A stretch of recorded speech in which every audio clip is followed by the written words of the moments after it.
For our next drawing, we're going to draw this image or this object with the shape tool.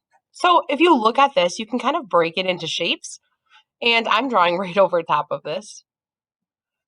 Let's see here, I'm going to grab, and I can see that there's like a longer shape and a circular shape at the bottom. So I'm just using the ellipse tool to kind of get the shapes here. And then I'll combine some shapes. I'm going to make this a little bigger and put it on my page here in a minute. So the nice thing about Illustrator is you can work off the side of the page too. So you can see here, like this is going to look a little strange if I just combine these two shapes. So I'm going to go through and you could do a couple different things here. You could, add a shape here to kind of fill it in. I'm actually going to use my pen tool to make a little curve here, but I'm going to make a completely separate shape. So click and then click and pull to make that curve. But I'm going to go right back to where I started. I'm just going to make this random like triangle here, but it's a curved triangle.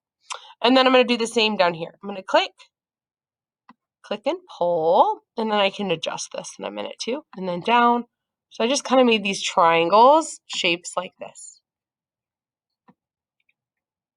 And then if it's a little bit off, I can change it to, I kind of want that to flow right into that shape. Oops. Now I have to fix this side so it blends really nicely. Okay, so you can combine these shapes with the shape combining tool. I'm going to actually go in my layers, open that up. This is all in the same layer. I'm going to lock my picture layer so I don't accidentally grab it. I have all of these now. So I'm going to grab them and move them over here. And I just want to show you a couple different ways to combine shapes. So you can go to the shape builder tool and I can just click and drag. Oops. And combined all of these. Now I have some random shapes here that I have to kind of keep dragging over. And now I've made one entire shape with one path around. I'm going to undo that and show you another way. Oops, I went too far. Edit and redo. Okay, so for this one, the other thing you can do is go to Window and Pathfinder. So Pathfinder is very similar to the shapes combining, and you can choose to cut away different shapes. I'm going to blend those together that way. So there's two different ways.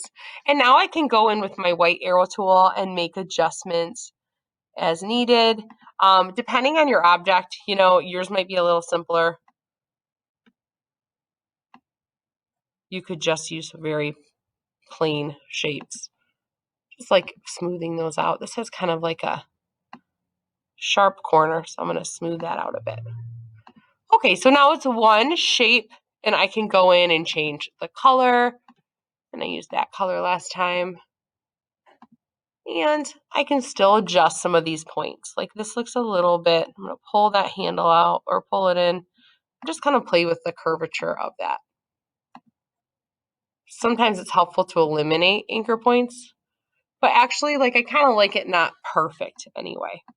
So for this one, you're just going to do a simple shape, and I'm going to do another shape here for the stem. I'm going to do something like this. Let's fill it with a darker color. And I could go in and choose specific colors too if I wanted to. But I'm going to take this, and you can rotate it. This one's going to be just a really, really simple graphic. And now I'm going to add some detail. I still want to add detail. I'm going to go in and maybe add some shape details with shadows and highlights and things like that. So just like I did with the other one, just building it with shapes.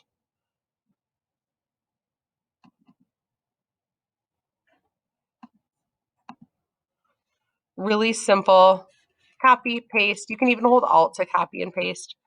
I am going to create just a nice little slice of shadow there by removing, oops, I have to select them both. I have to hold Shift to grab them both. I'm going to use this shape builder tool and drag across. And drag across there. Come on. Oh, I have to hit Alt. So I've made this little sliver.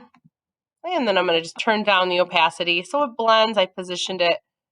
And it's starting to look like a shadow. And then I also added a few little circles with my circle tool, my ellipse tool, just to give this a little bit of character, a couple little like just details that might be on the pear. Oops, sometimes I have to just zoom way in. But you can see this is starting to really have a lot of personality, but it's a nice, clean, simple design. I could add a drop shadow to this as well.